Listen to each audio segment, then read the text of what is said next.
What if I told you that some of Einstein's most revolutionary ideas never made it to publication?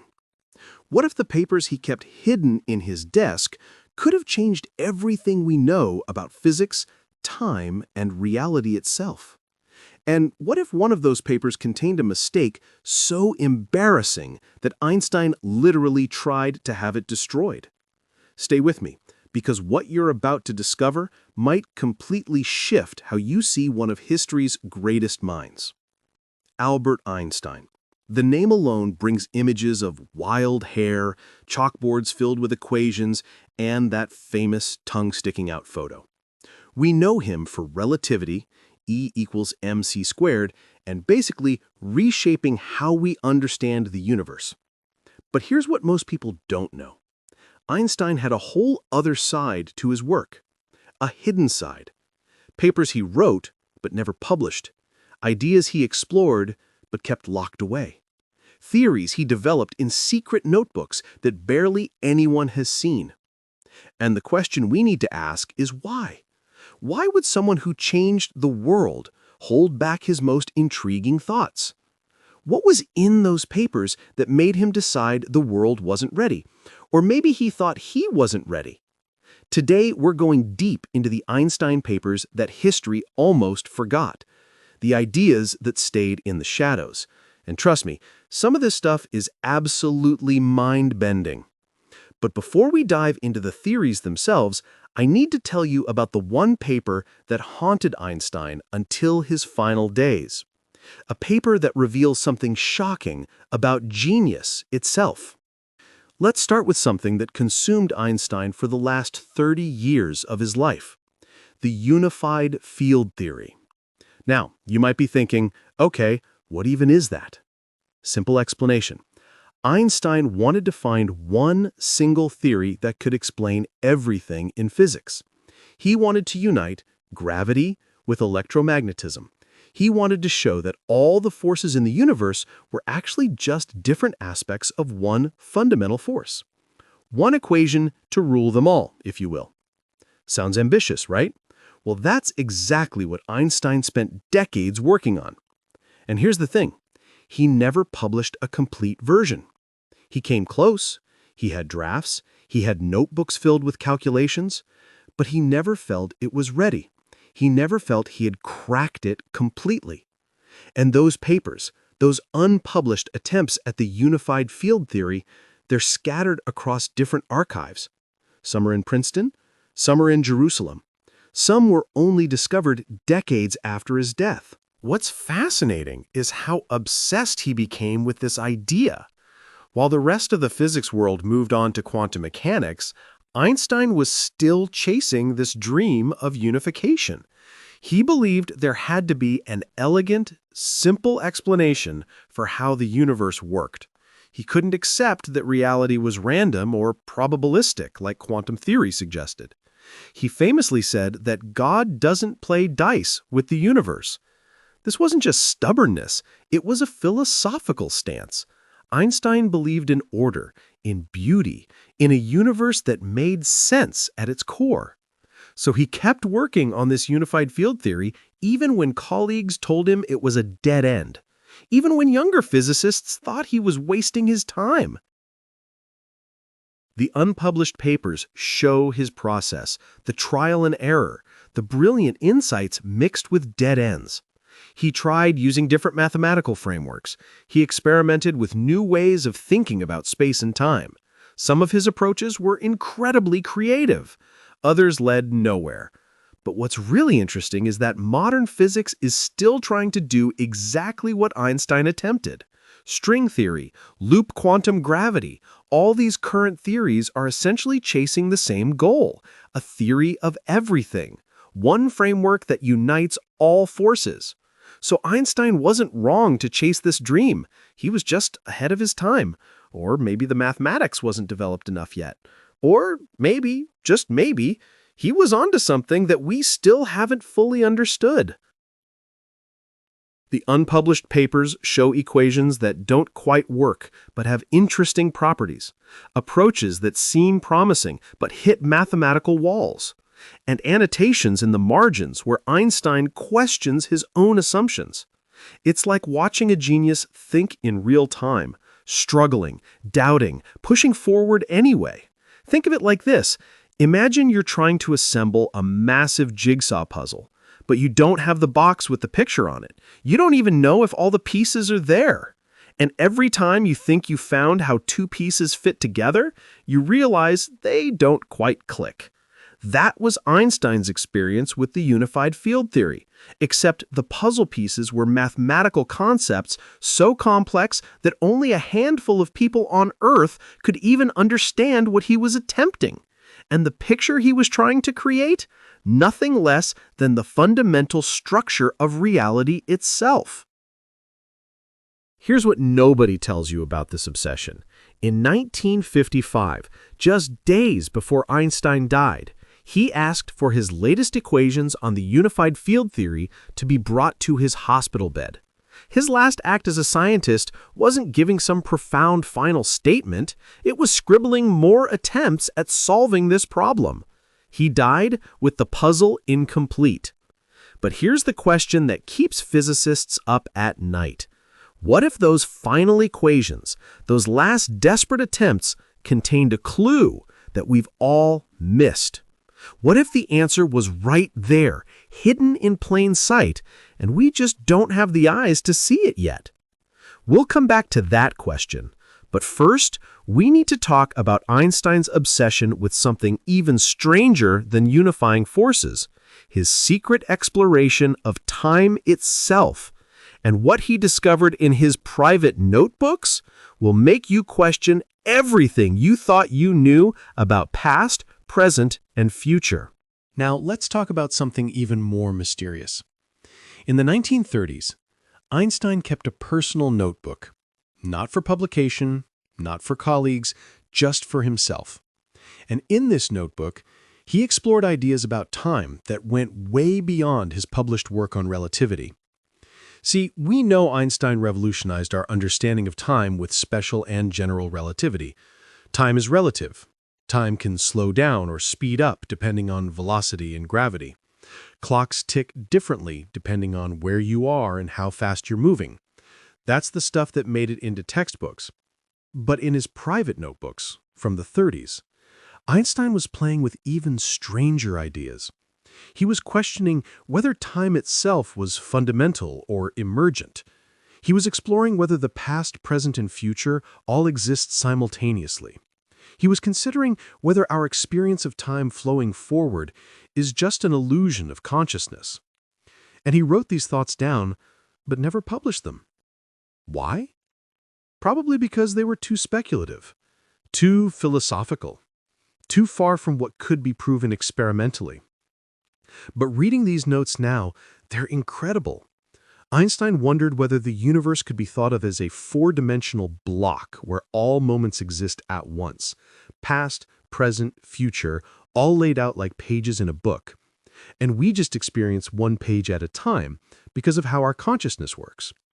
This is what some physicists now call the block universe theory. And Einstein was toying with it in his private notes almost a century ago. He also explored ideas about whether time could be cyclical, whether the universe could loop back on itself, whether what we call the arrow of time pointing forward is just a local phenomenon in our region of space. These weren't fully developed theories, they were thought experiments. Einstein playing with possibilities, pushing the boundaries of what time could be. And some of these ideas connect to modern physics in surprising ways. Quantum mechanics suggests that observation affects reality, that the act of measuring something determines its state. Einstein hated this idea. But in his private notes, he tried to reconcile it with his understanding of time. He asked questions like, if observation collapses possibilities into reality, does that mean the future isn't determined until we observe it? Does consciousness play a role in creating time? He didn't have answers, but the questions themselves are profound. And they show a side of Einstein that most people never see. Not the confident scientist with all the answers, but the curious explorer, willing to sit with uncertainty, willing to question everything, even his own theories. The notebook also contains sketches and diagrams, visual representations of how time might work. Some of them look almost artistic, spirals and loops and branching paths. Einstein trying to draw what he couldn't yet express in equations. And scattered throughout are little comments to himself, notes in the margins like, "This doesn't work yet," or "Return to this later," or "What if I'm completely wrong about this?" It's humanizing. It reminds us that even Einstein didn't have all the answers. He was searching just like the rest of us, and sometimes the searching itself is more valuable than finding the answer. Let me share something personal here.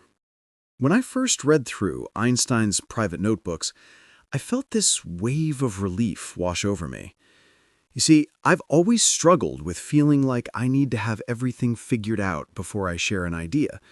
Like if I can't explain something perfectly, then it's not worth saying at all. But here was Einstein, literally the poster child for genius, and his private notes were filled with half-formed thoughts, contradictions, and admissions of confusion. He gave himself permission to think out loud on paper, to be wrong, to explore without knowing the destination. And that's something I'm still learning to do. We live in a world of highlight reels, where everyone shares their polished final products. But the messy middle, the confusion, the dead ends, that's where the real thinking happens. Einstein knew that. His notebooks prove it. And somehow seeing his uncertainty makes his brilliance more accessible, more human, more possible for the rest of us. But here's where it gets truly strange. In one section of his 1934 notebook, Einstein sketched out a thought experiment involving two observers experiencing time at different rates. Nothing unusual there, that's standard relativity. But then he added a note that researchers only discovered in 2006. He wrote, "If consciousness creates the experience of time's flow, then what experiences time when we sleep? What observes the universe when all conscious beings are absent?" That question, scribbled almost 90 years ago, connects directly to one of the biggest debates in modern physics and philosophy of mind. It's a question we still can't answer. So what else was Einstein thinking about in those private moments? What other questions was he asking that might reshape how we understand reality?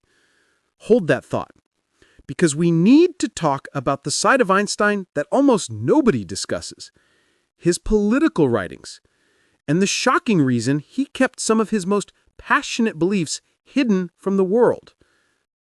But Einstein wasn't just a physicist.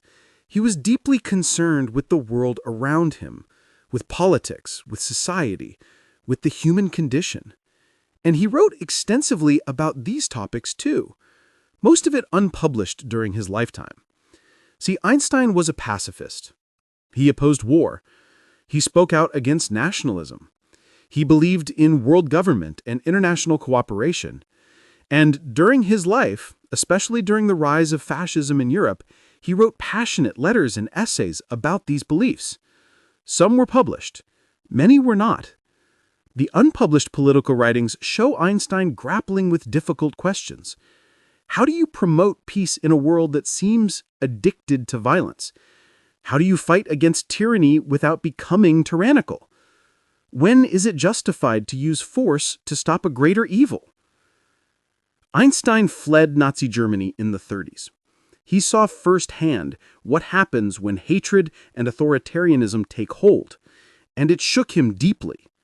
He wrote about the responsibility of scientists, about how the power of scientific discovery could be used for good or evil, about how nuclear weapons, which his theories helped make possible, terrified him.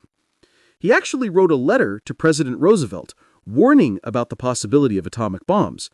That letter was published and is famous. But what's less known are the dozens of other letters and essays where Einstein wrestled with the moral implications of his work. He felt guilt, not for the science itself, but for how it was used. He wondered whether scientists should refuse to work on weapons, whether knowledge itself could be dangerous, whether some discoveries should remain hidden. In his unpublished philosophical notes, Einstein also explored ideas about consciousness and free will. He didn't believe in free will in the traditional sense. He thought the universe was deterministic, that every action is the result of prior causes stretching back to the beginning of time. This might sound depressing. If we have no free will, are we just biological robots? But Einstein found peace in this idea. He wrote that accepting determinism made him more compassionate. If people's actions are the result of their circumstances and biology, then blame doesn't make sense. Instead of judging people, we should try to understand them. Instead of punishment, we should focus on changing conditions that lead to harmful behavior. These were radical ideas for his time, and in some ways, they still are. Einstein also wrote about religion and spirituality. He didn't believe in a personal God. He didn't believe in an afterlife. But he had a deep sense of wonder about the universe. He called it cosmic religious feeling, the sense that there's something profound and beautiful about existence itself. He wrote that this feeling was what drove him as a scientist, not the desire for fame or practical applications, but the pure joy of understanding, of glimpsing the underlying order of reality. And he believed this feeling was available to everyone. You don't need to be a physicist to feel awe at a starry sky, to wonder about existence, to feel connected to something larger than yourself. These philosophical and political writings show Einstein's humanity, his struggles, his hopes for a better world, and they add depth to how we understand him. He wasn't just a brain in a lab. He was a person who cared deeply about humanity, who tried to use his platform to make a difference, who sometimes succeeded and sometimes failed, just like all of us. Here's a story that never made it into the history books. In 1948, Einstein was invited to become the President of Israel. Seriously, the newly formed state offered him the position. It would have made him one of the most powerful political figures in the world, and Einstein said no. He wrote a private letter explaining his decision, a letter that wasn't made public until decades later. In it, he said that he lacked the natural ability and experience to deal with people in official functions. But then he added something remarkable. He wrote that he was deeply troubled by the nature of power itself, that he feared what political authority might do to his ability to think freely, that he worried he would become a symbol rather than a person, that he might have to compromise his principles to maintain political unity. This is stunning. Here was a man turning down the chance to shape history on a massive scale because he understood something crucial, that power changes people, that institutions demand conformity, that sometimes the greatest contribution you can make is to remain independent, to keep questioning, to refuse to be captured by any ideology or system. But here's what haunts me about that letter. Einstein wrote that his scientific work was his way of serving humanity, that by pursuing truth without political constraints, he could contribute more than by holding office. He believed that. And yet, in the final decade of his life, as he watched the Cold War escalate and nuclear weapons proliferate, he sometimes wondered if he'd made the right choice, if maybe he should have taken that political power when he had the chance. He never resolved that question. And that uncertainty, that doubt about his own path, it's captured in unpublished essays from his final years. The weight of wondering if you're making a difference, if your work matters, if you're doing enough. Even Einstein carried that weight. So what drove him to keep working despite the doubt? What made him believe that his unpublished ideas, his incomplete theories, his endless questioning still had value? That answer reveals something profound about the nature of meaningful work. But before we get there, you need to understand why Einstein held back so many of his ideas in the first place. And the reasons might surprise you. So why did Einstein keep so many ideas unpublished? Why did he hold back? There are a few reasons, and they reveal something important about how breakthroughs actually happen. First, scientific caution. Einstein had high standards. He didn't want to publish something unless he was confident it was correct, or at least well developed enough to be useful. The unified field theory was his obsession, but he knew he hadn't solved it. Putting out half-baked theories would just confuse people. It might damage his reputation. So he kept working on it privately, hoping one day he'd have a breakthrough worth sharing. Second, the ideas were too far ahead. Some of Einstein's thoughts about time and consciousness and the nature of reality were so abstract that there was no way to test them. Science requires evidence. Without a way to prove or disprove an idea, it's just philosophy. Einstein knew this, so he kept those speculative thoughts to himself, or shared them only with close friends. Third, fear of controversy. Einstein lived through turbulent times, world wars, political upheaval, the rise of nuclear weapons. Some of his political views were controversial. Speaking out too much could have endangered him or others. So he was strategic about what he made public. He chose his battles. And finally, perfectionism. Einstein was never satisfied. He was always refining, always questioning, always trying to make his ideas clearer, more elegant, more complete. And sometimes that meant he never felt an idea was ready to publish. He'd rather keep it private than put something into the world that wasn't his best work. This gives us insight into the creative process. Even geniuses doubt themselves. Even Einstein had ideas that didn't work out. And that's okay. That's part of discovery. You try things, you fail, you learn, you try again. The unpublished papers aren't failures. They're stepping stones. Each one taught Einstein something. Each one brought him closer to understanding. And even if he never reached his ultimate goal, the journey itself had value. But there's a fifth reason Einstein kept ideas unpublished, and this one is rarely discussed. He was afraid of being wrong in public. I know that sounds shocking. Einstein? Afraid? But it's true. In 1949, Einstein published a paper about an extension of general relativity. Within weeks, other physicists found errors. Not small errors, fundamental mistakes in his mathematics. Einstein was mortified. He wrote to a colleague saying it was the most embarrassing moment of his professional life. He actually tried to get the journal to pull the paper. They wouldn't. It was already in print. And Einstein learned a hard lesson, that once you put an idea out into the world, you can't take it back. That being wrong publicly is far more painful than being wrong privately.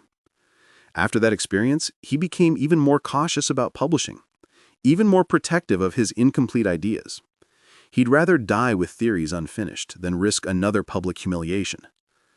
This completely changed how I think about sharing work.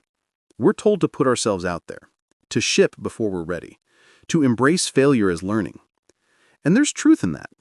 But Einstein shows us the other side. Sometimes holding back isn't cowardice. Sometimes it's wisdom. Sometimes you know an idea isn't ready, and forcing it out does more harm than good. The key is knowing the difference between productive perfectionism and paralyzing fear, between healthy caution and self-sabotage. Einstein didn't always get that balance right, and neither do we.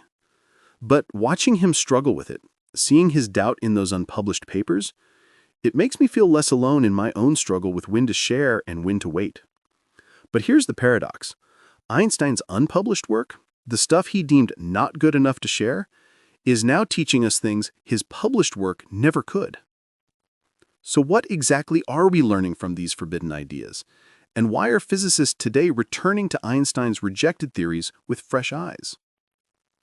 Now, here's where it gets really interesting.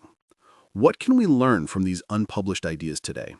What relevance do they have almost 70 years after Einstein's death? Turns out, quite a lot. Let's start with the unified field theory. As I mentioned earlier, modern physics is still trying to unify all forces. The standard model of particle physics explains 3 of the 4 fundamental forces: electromagnetism, the strong nuclear force, and the weak nuclear force. But gravity doesn't fit. It's described by general relativity, which works beautifully at large scales, but it breaks down at the quantum level. So physicists are searching for a theory of quantum gravity, something that can unite Einstein's relativity with quantum mechanics. And guess what? They're running into the same problems Einstein did. The mathematics is incredibly difficult. The concepts are hard to test experimentally. We need energies and scales that we can't currently reach.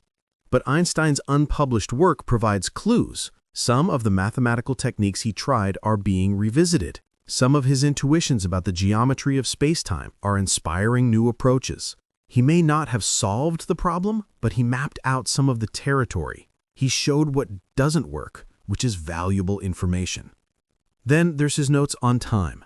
The idea that time might be an illusion or emergent property is gaining traction in physics. Some quantum gravity theories suggest that time doesn't exist at the most fundamental level, that it emerges from something deeper. This is exactly what Einstein was speculating about in his private notebooks. His thoughts on consciousness and observation also resonate with ongoing debates in quantum mechanics. The measurement problem, the role of the observer, how does consciousness fit into physics? These are still open questions, and Einstein was asking them a century ago. His political and philosophical writings are also relevant. We still struggle with the same issues: war and peace, the ethics of technology, how to balance scientific progress with moral responsibility. Einstein's thoughts on these topics aren't dated, they're timeless, because human nature hasn't changed. The challenges he worried about are still our challenges, and his call for compassion, for international cooperation, for using reason over emotion, these are messages we still need to hear, maybe more than ever. So the unpublished Einstein papers aren't just historical curiosities, they're active contributions to ongoing conversations. They remind us that science is a process, that even incomplete ideas have value, that asking the right questions is sometimes more important than having all the answers. There's something else worth discussing: the myth of the lone genius. We tend to think of Einstein as this solitary figure, working alone, coming up with revolutionary ideas through pure brilliance. And while Einstein was undeniably brilliant, he didn't work in a vacuum. He corresponded with hundreds of scientists. He built on the work of others. He had colleagues and collaborators. The unpublished papers reveal this. They show Einstein engaging with other people's ideas, citing their work, discussing problems with friends through letters. Science is collaborative. Even when one person gets credit for a breakthrough, it's usually the result of countless contributions from many people. Einstein knew this. He was generous in acknowledging others, and his unpublished work shows how much he learned from his peers. This is an important lesson for anyone doing creative or intellectual work. You don't have to figure everything out alone. In fact, you can't. We all stand on the shoulders of those who came before us. We all benefit from exchanging ideas with others. Einstein's willingness to engage with different perspectives, to consider alternatives, to admit when he was wrong, that's part of what made him great. Not just his intelligence, but his openness, his humility in the face of the universe's complexity. And the unpublished papers show his process, the messy, non-linear, often frustrating process of discovery. It's not just brilliant insight after brilliant insight. It's dead ends. It's confusion. It's trying one approach, then another, then another. It's going back to square one multiple times. This is encouraging in a way, because it means genius isn't magic. It's work. It's persistence. It's being willing to sit with problems for years or decades without giving up. And that's something anyone can develop. You might not have Einstein's raw intellectual horsepower, but you can have his curiosity, his persistence, his willingness to question assumptions, his joy in the process of discovery. These are the real secrets hidden in his unpublished papers. Let me give you some specific examples of fascinating unpublished ideas that are blowing minds today. In one set of notes from the 1940s, Einstein explored the possibility of wormholes, shortcuts through spacetime. Now, wormholes had been theoretically predicted by others, but Einstein worked on them with his colleague Nathan Rosen. They wrote about what are now called Einstein-Rosen bridges. But much of their speculative work on whether these could actually exist or be traversable was never published. Why? Because they couldn't make the physics work. According to their calculations, wormholes would collapse instantly, or require exotic matter with negative energy to stay open. They didn't think this was physically possible, so they set the idea aside. Fast forward to today. Wormholes are a hot topic in theoretical physics again. Not because we think they're practical for space travel, but because they might teach us about quantum entanglement and the nature of space-time. Einstein's unpublished work is now being re-examined. Scientists are looking at his equations with fresh eyes, using modern mathematical tools and insights from quantum mechanics. And some think Einstein was closer to important insights than he realized. Another example. Einstein played with ideas about variable speed of light. Standard relativity assumes the speed of light is constant, but what if it wasn't always constant? What if light traveled at different speeds in the early universe? Einstein explored this briefly, but never published it. It seemed to contradict his own theories. Today, some cosmologists are revisiting this idea. Variable speed of light theories might explain certain mysteries about the Big Bang and the structure of the universe. Again, Einstein was decades ahead. And one more. Einstein wrote about the possibility that the entire universe could be thought of as a single unified object, not a collection of separate things, but one interconnected whole. This sounds mystical, but it connects to modern ideas in quantum mechanics about non-locality and entanglement. The idea that particles can be connected across vast distances, that the universe isn't made of separate pieces, but is fundamentally interconnected. Einstein would have found this ironic because he spent years arguing against the spooky aspects of quantum mechanics. Yet his own philosophical intuitions led him toward ideas about cosmic unity that quantum theory now suggests might be true. These examples show that Einstein's unpublished ideas weren't wrong. They were premature. The tools to develop them fully didn't exist yet. The experimental evidence wasn't available. But the seeds of insight were there. And as physics advances, we keep returning to Einstein's notes, finding new relevance, new connections, new reasons to take seriously what he was thinking about. So, here's the question that keeps me up at night. What other ideas are hidden in those papers? What other seeds of insight are waiting for the right moment to sprout? What if the next breakthrough in physics is sitting right there in Einstein's unpublished notebooks, waiting for someone with the right perspective to recognize it? There's a deeper lesson here about the nature of knowledge and progress. We often think of science as a straight line. Someone discovers something, someone else builds on it, we move forward steadily. But that's not how it actually works. Progress is messy. Ideas emerge, get dismissed, then come back decades later. What seems like a dead end turns out to be important. What seems obviously true gets overturned. Einstein's unpublished papers remind us that knowledge is provisional. What we think we know today might be wrong tomorrow. And that's not a bug, it's a feature. It means we're always learning, always refining, always getting closer to truth, even if we never fully arrive. It also means we should be humble. If Einstein, one of the smartest people who ever lived, had so many ideas that didn't work out, what does that say about our own certainty? Maybe we should hold our beliefs a little more loosely, be more open to being wrong, more willing to change our minds when evidence changes. This applies beyond science, in any field, in life in general. The best thinkers aren't the ones who are always right. They're the ones who are willing to be wrong, who update their views, who see mistakes as opportunities to learn. Einstein embodied this.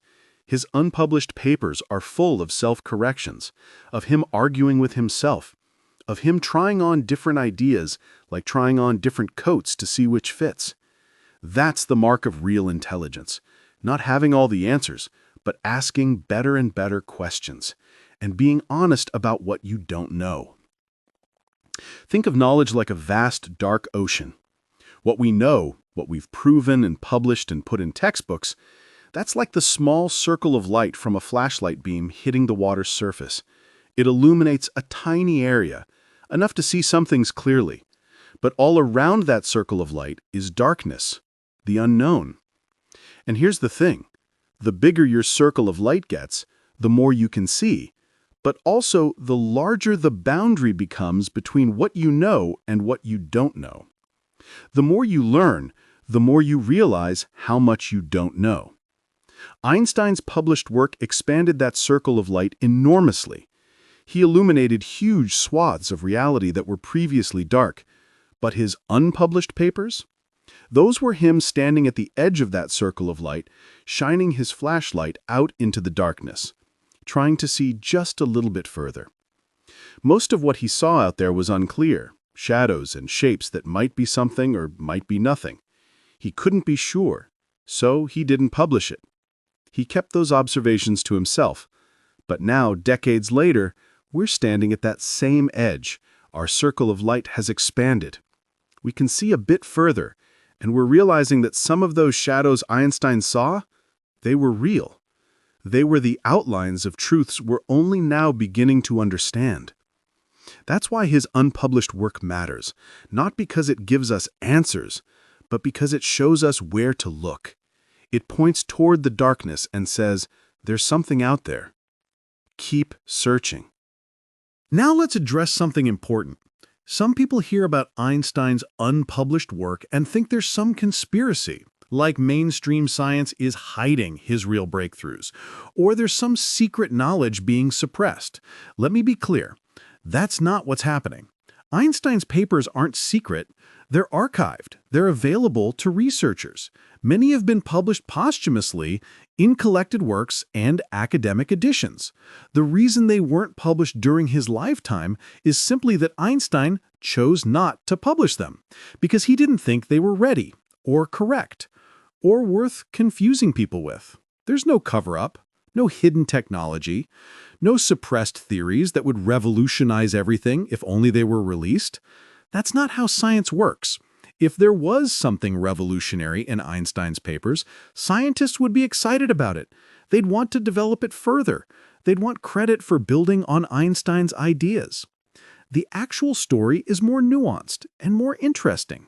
It's about the creative process, about how even brilliant people struggle, about how science progresses through trial and error, about how ideas take time to mature. That's the real story. And it's compelling enough without inventing conspiracy theories. So if you come across claims about suppressed Einstein theories, or secret patents, or hidden inventions, be skeptical. Look for credible sources, actual physicists and historians, not random people on the internet making dramatic claims without evidence. Einstein's legacy is already incredible. We don't need to invent fake mysteries to make it more interesting. Let's talk about what this all means for us, for people who aren't physicists, for those of us just trying to make sense of life and maybe learn something along the way. First, the papers teach us about the value of curiosity. Einstein never stopped asking questions. Even when he was famous and could have coasted on his reputation, he kept pushing into new territory, kept challenging himself. That kind of lifelong curiosity is available to anyone. You don't need a PhD to wonder about the world, to ask why things are the way they are, to look at something familiar and ask if it could be different. That mindset, that approach to life can make everything more interesting. Second, they teach us about embracing uncertainty. Einstein worked on problems for decades without solving them, and he was okay with that. He didn't need immediate answers. He could sit with not knowing. In our modern world, we're used to instant answers. Google anything, get a response in seconds. But the deep questions, the important questions, they don't have quick answers. Learning to be comfortable with uncertainty, with ambiguity, with not knowing, that's a crucial skill. It reduces anxiety. It makes you more open-minded. It allows you to explore without needing immediate resolution.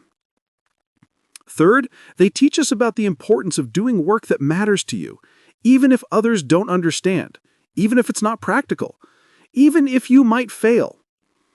Einstein could have spent his later years giving lectures and collecting awards. Instead, he worked on the unified field theory. Most colleagues thought he was wasting his time, but it mattered to him. And when you do work that matters to you, the outcome is less important. The process itself becomes fulfilling. This is true for any creative endeavor: art, music, writing, building things. If you wait for guaranteed success, you'll never start. If you only do what others approve of, you'll never do your best work. Einstein's example gives us permission to pursue our own obsessions. Fourth, the papers teach us about the connection between science and philosophy. Einstein didn't separate them.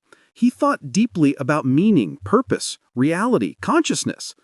Science and philosophy inform each other. Understanding the physical world raises philosophical questions, and philosophical questions can guide scientific investigation. In our specialized modern world, we tend to put everything in boxes. Science over here, philosophy over there, art in another box.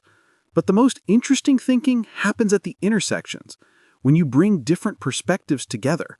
Einstein did that, and we can too in our own way. Fifth, they teach us about legacy. Einstein knew he probably wouldn't solve the unified field theory in his lifetime, but he worked on it anyway, because the work itself was valuable. Even if he didn't finish, his efforts would help others. That's how progress happens. Each generation builds on what came before.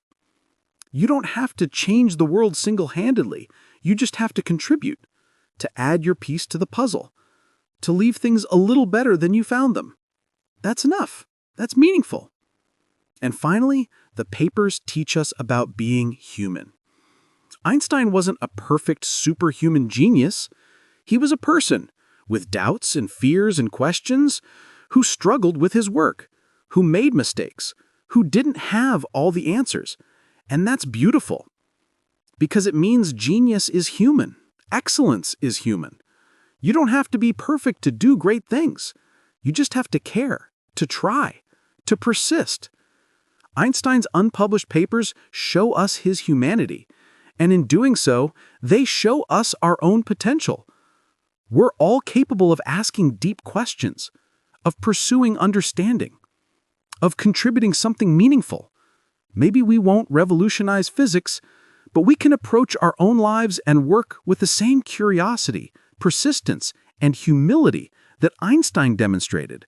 That's the real treasure hidden in those unpublished papers, not secret formulas or suppressed technologies, but a reminder of what's possible when you dedicate yourself to understanding, when you're not afraid to explore, when you value the journey as much as the destination.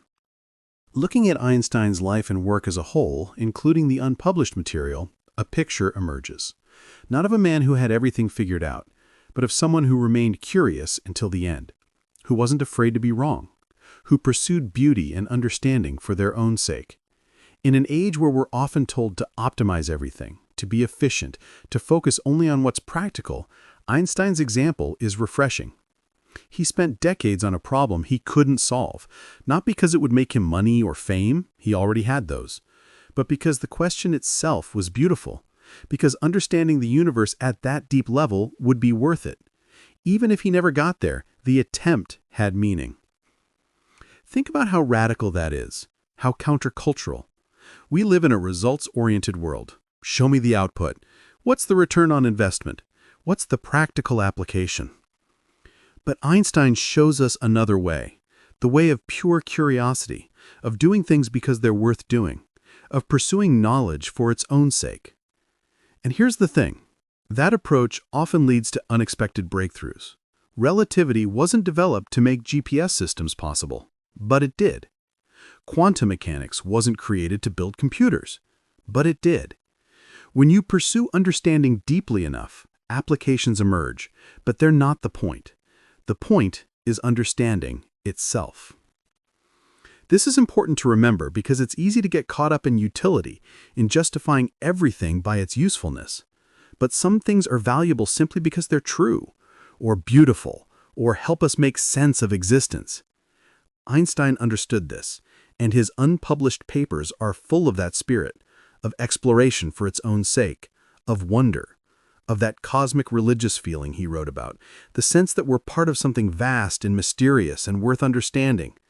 That feeling is accessible to all of us. You don't need equations. You can feel it looking at stars, or contemplating how your consciousness exists, or wondering about time and space. That sense of awe, of curiosity, of connection to something larger, that's what drove Einstein. And it can drive us too, in whatever we do, whatever we create, whatever we explore. We can approach it with that same spirit, that same openness, that same willingness to not know, to question, to keep searching. That's Einstein's real legacy, not just the theories that bear his name, but the example of how to engage with the world, how to think, how to wonder, how to remain humble in the face of the universe's complexity. His unpublished papers, more than anything else, show us that example, because they show the process, the struggle, the humanity behind the genius. And that's the most valuable lesson of all. So here we are. We've journeyed through Einstein's hidden ideas. The unified field theory that consumed his later years, the mysterious notebooks exploring time and consciousness, the political and philosophical writings that showed his heart. The reasons he kept so much unpublished, and what we can learn from these forbidden ideas today. What started as a question, what did Einstein hide, has become something deeper. A meditation on curiosity, persistence, and the nature of understanding. Einstein's unpublished papers aren't just historical documents, they're an invitation to think more deeply, to question more boldly, to pursue understanding with patience and humility, to see that even incomplete journeys have value, that even unanswered questions are worth asking. In a world that often demands quick answers and certain results, Einstein's example gives us permission to explore, to sit with complexity, to work on problems that might not be solvable in our lifetime, because the work itself matters. The search itself has meaning. And maybe that's the greatest idea Einstein never published. Not a theory or equation, but a way of being, a way of engaging with reality, with wonder and rigor, with confidence and doubt, with passion and patience. That approach is available to anyone. It doesn't require genius-level intelligence, just genuine curiosity and the courage to keep asking questions even when answers don't come easily. Einstein showed us what that looks like, and his unpublished papers continue to inspire, continue to challenge, continue to remind us that the universe is vast and mysterious and endlessly fascinating, and that we're lucky to be here, able to wonder about it at all. Remember those final equations Einstein asked for on his deathbed, the ones I mentioned earlier? Researchers are still studying them, still trying to understand what he was reaching for in those last moments. And maybe that's the perfect symbol for his unpublished work. Not failure, but an eternal reach toward understanding. A reminder that the questions we ask matter as much as the answers we find. That seeking truth is itself a form of truth. That the light we shine into the darkness, however small, adds to the collective human understanding. Einstein's unpublished papers aren't just historical documents. They're proof that genius itself is just humanity at its most curious, most persistent, most unwilling to stop asking why. Hit subscribe if you want more deep dives like this.